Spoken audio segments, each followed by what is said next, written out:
Let me at the outset, should I make an apology or because I'm not at all an administrator. I know very little about administrative services, and I have never taught even in a coaching center that coaches, to which most students from university go to these coaching centers to join services. I've never taught there also. So I have really very little idea about services. And I'm glad, I also feel enlightened listening to this. As a member of the Public Service Commission, as syllabus committee, not really anything, I confine myself to syllabus and what my own understanding of the syllabus, how it should be, what it has been, etc. I'll confine myself only to that.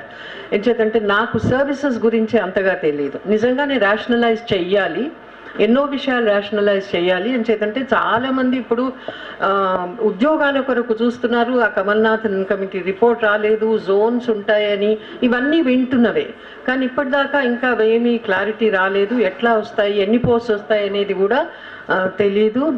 కానీ ఒక్క విషయం మాత్రం నిజమే, చాలామంది చాలా ఆశతోటి ఎదురు చూస్తున్నారు. ఉద్యోగాలు వస్తాయి, ఎన్ని వస్తాయి, ఎంతమందికి వస్తాయి అనేది అది చూడాల్సిన విషయము. అయితే public service commission syllabus committee had little to do with it. So all that we did was we looked at the syllabus and suggested some what ever changes etcetera, and it was for the government to make the announcement about jobs. That's what. So I will confine myself how we visualize the syllabus and what my own understanding of how the syllabus for Public Service Commission, these services should be. I too really didn't know much about these, services 1, 2, 3, and so many kinds of services from bottom to top, and what is the kind of exam that they have to go through. And obviously there are different kinds of exams for all of them. అంటే అందరికీ ఒకే exam కాదు అది, ఒక్కొక్క సర్వీస్కు ఒక్కొక్క రకమైన పరీక్షలు ఇవి ఉంటాయి. బికాజ్ కొన్నింటికేమో ఎలిజిబిలిటీ, ఇప్పుడు గ్రూప్ 3 or 4కి ఇంటర్మీడియట్ లేకపోతే 10th స్టాండర్డ్ పాస్ అయితే చాలు, ఇంకా కొన్నిటికి గ్రాడ్యుయేషన్ ఉండాలి, అటువంటివన్నీ ఉన్నాయి కనుక ఆ స్థాయిని బట్టి పబ్లిక్ సర్వీస్ ఎగ్జామ్స్ కూడా ఉన్నాయి. సో అవి మేము చూసింది. Now, before I go to those questions which came up in for discussion on syllabus, I'd like to state a few things about university syllabus. ఇది ఎందుకు అంటే ఈ చాలా మటుకు ఈ పై స్థాయి సర్వీసెస్కు పరీక్షలకు వచ్చే వాళ్ళంతా ఎవరు, గ్రాడ్యుయేట్సో లేకపోతే ఇంటర్మీడియట్ పాస్ అయిన వాళ్ళు కానివ్వండి, గ్రాడ్యుయేట్స్ కానివ్వండి, కాలేజ్ నుండి వచ్చేవాళ్ళు. అయితే యూనివర్సిటీ చదువులు, స్కూల్ చదువులు ఎట్లా ఉన్నాయి అనేది పెద్ద ప్రశ్న. హైయర్ ఎడ్యుకేషన్ గురించి చెప్పాల్సి వస్తే మనకు తెలుసు, కొథారీ కమిషన్ అసలు ఎడ్యుకేషన్ పాలసీ అనేది కనుక చూసినట్లయితే కొథారీ కమిషన్ నుంచి దాని తర్వాత వచ్చిన కమిషన్లు ఎన్నో ఉన్నాయి. ఈ కమిషన్ రిపోర్ట్స్ అన్నీ కూడా చివరకు యశ్పాల్ కమిటీ 90s వచ్చినటువంటి కమిటీ, ఆ కమిటీలో కూడా యూనివర్సిటీస్ ఎట్లా ఉండాలి, టీచింగ్ ఎట్లా ఉండాలి, పరీక్షలు ఎట్లా ఉండాలి, చాలా విషయాలు వచ్చాయి. దాని తర్వాత ఫారిన్ యూనివర్సిటీస్ రావచ్చా రాకూడదా అనే విషయంలో I remember Yashpal committee was not at all in favor of getting these, but we need to improve the ఉన్న యూనివర్సిటీస్ అన్నిటినీ ఎట్లా ఇంప్రూవ్ చేయాలి అనేది. సో ఇవన్నీ కూడా ఏంటంటే యూనివర్సిటీ విద్యకు సంబంధించినటువంటివి, హైయర్ ఎడ్యుకేషన్కు సంబంధించినటువంటి విషయాలు. మేము ఇప్పుడు కూడా అదే జరుగుతుంది. గ్రాడ్యుయేషన్ వరకు పిల్లలు కాలేజీలో క్లాసులకు సరిగ్గా వస్తారు. BA classes they most of them attend regularly. MA క్లాసెస్కి వచ్చేసరికి ఫస్ట్ సెమిస్టర్లో వాళ్ళు వస్తారు, ఇంకా దాని తర్వాత మానేస్తారు. ఎందుకు అనంటే సర్వీస్ ఎగ్జామ్స్ దగ్గరకు వస్తున్నాయి కనుక వాటికి మేము ప్రిపేర్ కావాలి అని సెకండ్ అండ్ థర్డ్ సెమిస్టర్కు ఎవరూ రారు.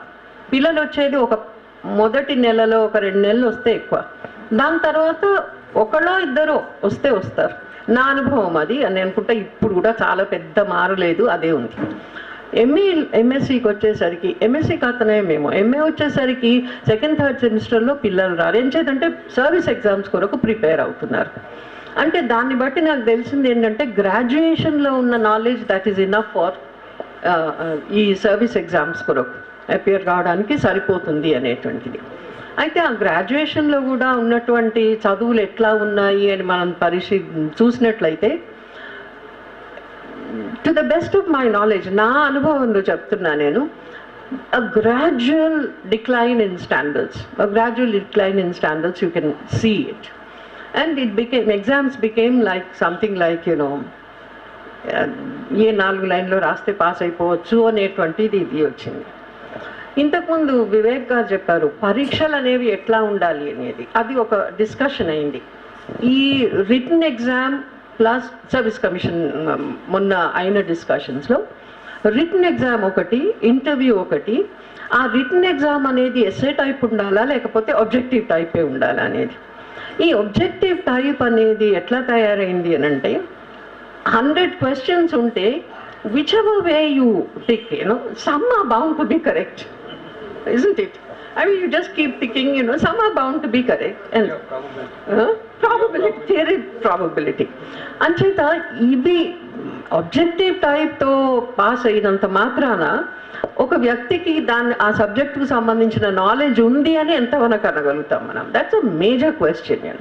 So most of I'm personally very critical of this objective type. To some extent we can have, but in some subjects I don't see how in history or in social sciences you can have an objective type. Maybe, which year did the, Indian National Congress was established, or some such things, dates and things you can have. But many other things which need critical understanding, you can't have an objective type. So this was one question that was, because ippudunna service exams lo objective types chaala unnai. Quite a few of them have. Now one thing I must say, మొన్న service కమిషన్లో it was very clear, ఇప్పుడు ఏమీ కూడా major changes అనేవి ఉండవు.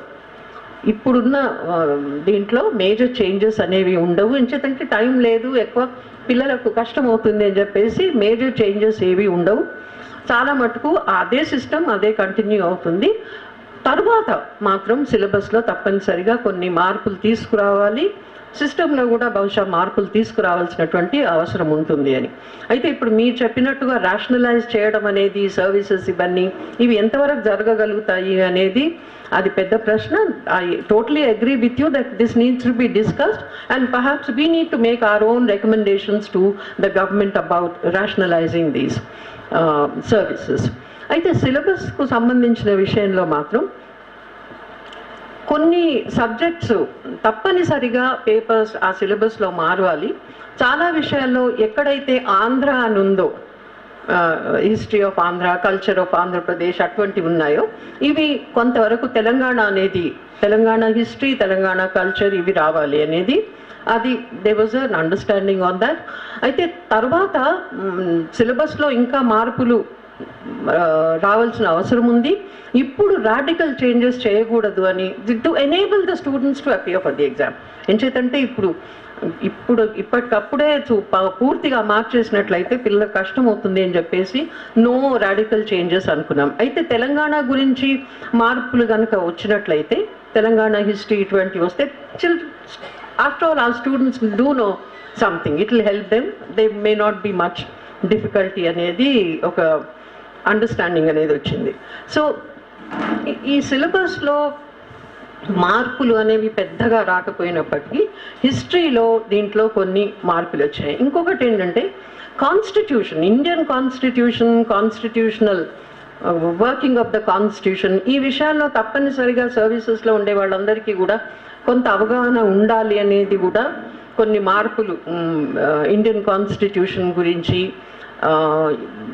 ఆ విషయాల గురించి కూడా ఒక అండర్స్టాండింగ్ అనేది ఉంది తప్పనిసరిగా కాన్స్టిట్యూషన్ గురించి. ఇంకొక విషయం డిస్కస్ అయింది ఏంటంటే ఈ ఇంటర్వ్యూస్, మీరు అన్నారు ఇంతకుముందు ఇంటర్వ్యూస్ అనేవి పెట్టినట్లయితే మరి దీని ప్రకారంగా అంటే ఇన్ని మార్క్స్ వచ్చిన వాళ్లకు ఇంటర్వ్యూ అనేది పెట్టవచ్చు అని. అంటే those who have got the minimum marks or whatever some marks, they can appear for the interview. But interviews అనేవి పెట్టాలా వద్దా అనేది కూడా, అయితే కొన్నింటికి ఇంటర్వ్యూస్ అనేవి ఉండాలి అనేది, ఇంకా కొన్నిటికి I don't remember which don't have, but interview అనేది కూడా చాలా డిస్కస్ అవ్వడం జరిగింది. మీరు అన్నట్టుగా రిటన్ ఎగ్జామ్లో ఏమీ రాకుండా ఇంటర్వ్యూ చేసి అక్కడ మన ఎదురుగా కూర్చున్న మనవాడైతే వడ్డిచ్చేవాళ్ళు మనవాళ్ళైతే అన్ని దొరుకుతాయి అన్నట్టుగా ఆ ఇంటర్వ్యూస్ అనేవి మాత్రం తప్పనిసరిగా ఇటువంటి వాటికి దారి తీస్తాయని అది కూడా చాలా చర్చించబడ్డది. అంచేత సిలబస్ ఎట్లా ఉండాలి అనే ఆ విషయంలో జనరలీ తెలంగాణ గురించి ఉండాలని, తెలంగాణ హిస్టరీ కల్చర్ వీటి గురించి తప్పనిసరిగా ఉండాలి అనేది. ఇంకొకటి ఏంటంటే కొన్ని పేపర్స్లో మ్యాథ్స్ కంటెంట్ ఎక్కువగా ఉంది అనేది కూడా ఒక కంప్లైంట్ వచ్చింది అప్పుడు. మ్యాథ్స్, టెక్నాలజీ ఇటువంటివి కొన్ని ఎక్కువగా ఉన్నాయి అనేది. So that was also something, how do you, but there was also this feeling that many students today know much more of technology and computer systems, ఇవన్నీ కూడా వాళ్ళకు మనం అనుకున్న దానికంటే ఎక్కువగా తెలుసు అనేది కూడా అది వచ్చింది. So that is one thing that was also part of the syllabus, that they should have some minimum technical knowledge, computers etcetera. So ఒక్కొక్క పేపర్లో ఒక్కొక్క రకంగా అంటే depending on what the service and what the qualifications to appear for that service, these were discussed. Now in my own understanding, ఈ subjects అన్నీ కూడా, take for example constitution, Indian constitution are history అనేది మార్చాలి, Indian constitution గురించి ఉండాలి, Telangana culture గురించి ఉండాలి, తెలుగు భాష ఫర్ ఎగ్జాంపుల్ తెలంగాణ భాష అనేది, ఇవన్నీ కూడా how do we introduce them into in these papers? So we have to write Telangana history ఇప్పుడు కొంత రాయాలి, పాత వాటిలలో పుస్తకాల్లో ఉన్నటువంటి బయాసెస్ ఇవన్నీ కూడా తీసేట్టుగా కొత్తగా మనం చర్చించాలి, రాయాలి అనేది. So one of the things I feel strongly, and I said it also, when you are writing history for Telangana textbooks for either schools or colleges or for services, those who appear for services, it's very important that they know history of Telangana. But we are writing history of Telangana.